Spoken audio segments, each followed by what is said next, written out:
बिस्मिल्लाहिर्रहमानिर्रहीम। अस्सलाम वालेकुम स्टूडेंट्स, आपकी बुक का बहुत ही इंपॉर्टेंट चैप्टर क्वाड्रेटिक इक्वेशंस है, यूनिट 5 है ये। आज हम इसके ऑब्जेक्टिव करेंगे। इंपॉर्टेंट इसलिए कहा है क्योंकि आपको पेपर में इसमें से इंशाल्लाह 2 MCQs आएंगे। 2 MCQs 2 मार्क्स के होंगे, तो इसका मतलब ये नहीं है कि ये बहुत कम है। इसी तरह से एक एक 2-2 नंबर मिलकर ही आपके 15 मार्क्स ऑब्जेक्टिव के बनने हैं, तो इसलिए आपने इस चैप्टर के ऑब्जेक्टिव बहुत अच्छी तरह से करनी है। रिव्यू एक्सरसाइज 5 है and circle the correct answer. Number 1 है अ quadratic equation has a degree. तो सबसे पहले तो आप ये देखें क्वाड्रेटिक इक्वेशन होती क्या है। क्वाड्रेटिक इक्वेशन की स्टैंडर्ड फॉर्म है ax² + bx + c = 0। आपको पेपर में शॉर्ट क्वेश्चन भी पूछा जा सकता है, right the standard form of quadratic equation. तो आप ये इक्वेशन लिखेंगे। तो अब आप ये देखें, इसकी डिग्री देखने के लिए हम ये देखेंगे कि इसमें 3 टर्म्स हैं। ये पहली टर्म है, ये दूसरी है, ये तीसरी है। ये देखें कि यहाँ पे वेरिएबल जो है x है, वेरिएबल की पावर 2 है। इसका मतलब है फर्स्ट टर्म की पावर जो है वो 2 है। सेकंड टर्म इसमें वेरिएबल x है, इसकी पावर 1 है।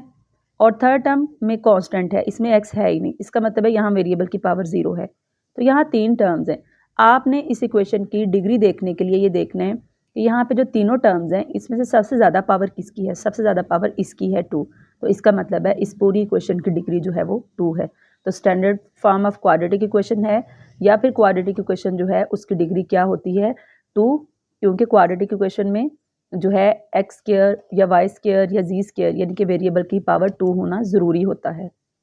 क्वेश्चन 2 है a linear equation in one variable is of degree. तो लीनियर इक्वेशन ये है ax + b = 0। ये लीनियर इक्वेशन की स्टैंडर्ड फॉर्म है। इसके अलावा भी x + 5 = 0, x + 3 = 0, किसी भी फॉर्म की आपके पास लीनियर इक्वेशन हो सकती है। तो इसकी डिग्री देखने के लिए भी आपने ये देखना है कि इसमें ये देखें 2 टर्म्स हैं। ये इसकी पहली टर्म है, ये दूसरी टर्म है। इसकी पावर 1 है और यहाँ पे कांस्टेंट है, तो यहाँ इसका मतलब है वेरिएबल की पावर 0 है। 0 और 1 में से बड़ा जो है वो 1 होता है। तो इसका मतलब है आपके पास लीनियर इक्वेशन जो है उसकी डिग्री क्या होती है 1। तो 2 का आंसर बी है। क्वेश्चन 3 है factorization of 2x² = 3x is. तो इसकी फैक्टराइजेशन के लिए आप क्या करेंगे, सबसे पहले तो आप इसको सारी टर्म्स को एक साइड पे ले आएँ। 2x² 3x उधर से यहाँ ले आएँ, वो -3x हो जाएगा, तो यहाँ बच गया 0। अब आप ये देखिए यहाँ दोनों में से x कॉमन आ रहा है, यहाँ भी x है, यहाँ भी है। x हम कॉमन निकाल लेते हैं, तो बाकी यहाँ बच गया 2x माइनस यहाँ 3 बच गया। तो इसका मतलब है इसकी आप फैक्टराइजेशन करेंगे तो आपके पास आएगा x × 2x - 3। तो आपका जो थर्ड क्वेश्चन है इसका आंसर जो है वो ऑप्शन बी है। क्वेश्चन 4 देखें solution set of x - 2² = 4 is. इसका सोल्यूशन सेट फाइंड करने के लिए हम इसको सॉल्व कर लेते हैं। हमारे पास क्वेश्चन है x - 2² = 4। तो यहाँ पे देखें सबसे पहले तो हम स्क्वायर रूट ले लेते हैं। तो इसका स्क्वायर रूट लेंगे, इसका भी स्क्वायर रूट लेंगे, स्क्वायर और स्क्वायर रूट कट जाएंगे तो हमारे पास आ जाएगा x - 2। और यहाँ पे 4 का स्क्वायर रूट जो है वो 2 आ जाएगा। और जब हम स्क्वायर रूट लेते हैं तो एक साइड पे प्लस माइनस ज़रूरी लिखना होता है। तो ये हमारे पास आ गया x - 2 = +-2। अब आप ये देखें, एक बार हम प्लस के साथ लिख लेते हैं इस एक्सप्रेशन को, एक बार माइनस के साथ। तो जब हमने प्लस वाला लिखा तो इससे हमारे पास आंसर आया है 4 और यहाँ से आंसर आया है 0।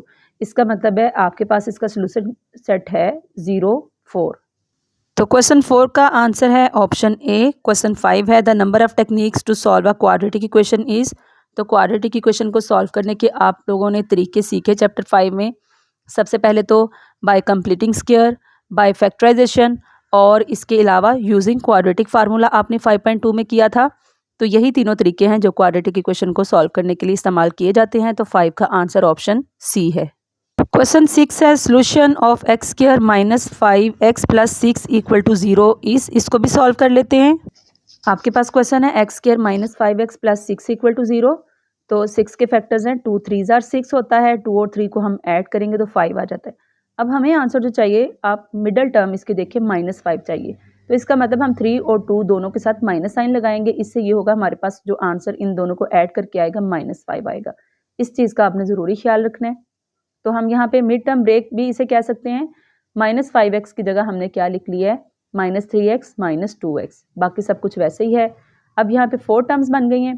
ये मिड टर्म ब्रेक वाले तरीके में आपके पास जो आप स्टेप करते हैं उसमें 4 टर्म्स आ जाती हैं। तो आप पहली 2 में से कॉमन निकाल लेते हैं और लास्ट 2 में से कॉमन निकाल लेते हैं। पहली 2 में से कॉमन निकालें तो ये देखिए x कॉमन आ रहा है, तो यहाँ बच गया x माइनस 3। यहाँ से -2 कॉमन आ रहा है, माइनस भी कॉमन आ रहा है, इसका मतलब अंदर वाला साइन भी चेंज हो जाएगा, प्लस जो है ये माइनस में कन्वर्ट हो जाएगा। 2 आपने कॉमन निकाला, यहाँ से x आ गया यहाँ पे, तो 2 3 ज़ार 6 होता है। इस सारे में से कॉमन आ रहा है x माइनस 3 और बाकी बच गया x माइनस 2। अब 2 फैक्टर्स हैं, इनका मल्टीप्लिकेशन 0 के इक्वल आ रहा है, इसका मतलब या तो x माइनस 3 0 है या x माइनस 2 0 है। तो हमारे पास जो x की वैल्यूज़ आई हैं 3 आई है और 2 आई है, तो सोल्यूशन सेट है 2 3।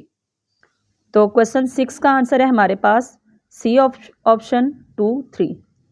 क्वेश्चन 7 है solution of x square minus 9 equal to 0 is.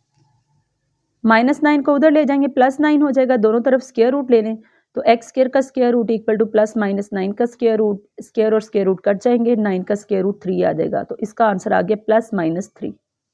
Question 7 का आंसर ऑप्शन सी है। क्वेश्चन 8 है factorization of x4 minus 16 is. यहाँ पे दरमियान में आपको माइनस नज़र आ रहा है, 2 टर्म्स हैं, इसका मतलब है हम यहाँ पे a square minus b square वाला फार्मूला जो है वो ट्राई कर सकते हैं।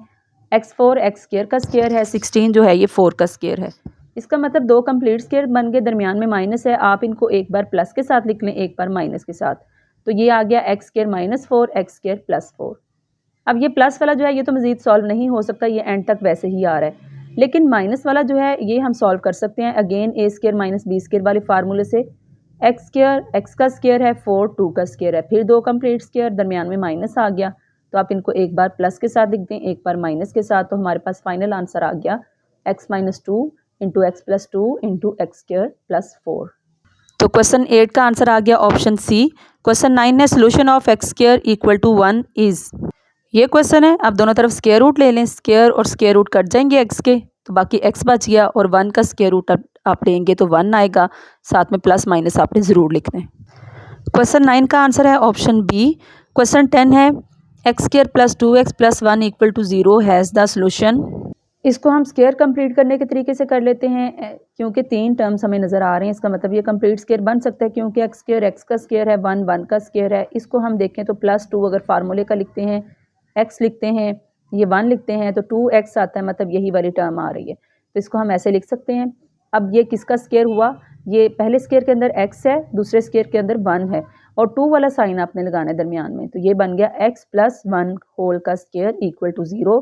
फिर यहाँ पे इधर x प्लस 1 इक्वल टू 0 और x प्लस 1 इक्वल टू 0, यहाँ से x की वैल्यू -1 आ गई, -1 आ गई। आप सोल्यूशन सेट में -1 नहीं लिखेंगे, क्योंकि सेट में हम एलिमेंट्स को रिपीट नहीं करते। सेट की डेफिनेशन यही है कि जहाँ पे डिस्टिंक्ट एलिमेंट्स होते हैं, यानी कि डिफरेंट होने चाहिए सब, तो आप -1 2 बार आ रहा है, तो आप सेट के अंदर सोल्यूशन सेट, क्योंकि एक सेट होता है, तो आप इसके अंदर -1 को एक ही बार लिखेंगे। तो क्वेश्चन 10 का आंसर आ गया हमारे पास बी, यानी कि -1। स्टूडेंट्स, ये थे यूनिट 5 के MCQs। उम्मीद है आपको समझ आई होगी। मज़ीद यूनिट 4 3 2 1 सब के लिए आप मेरे चैनल पे आकर इन वीडियोस को भी तलाश कर सकते हैं। इसके अलावा मुतालिया पाकिस्तान के MCQs और शॉर्ट क्वेश्चन की सारी वीडियोस मौजूद हैं। नेक्स्ट हाज़िर होती हूँ आपके पास यूनिट 6 के ऑब्जेक्टिव के साथ। तब तक के लिए इजाज़त दें। अल्लाह हाफिज़।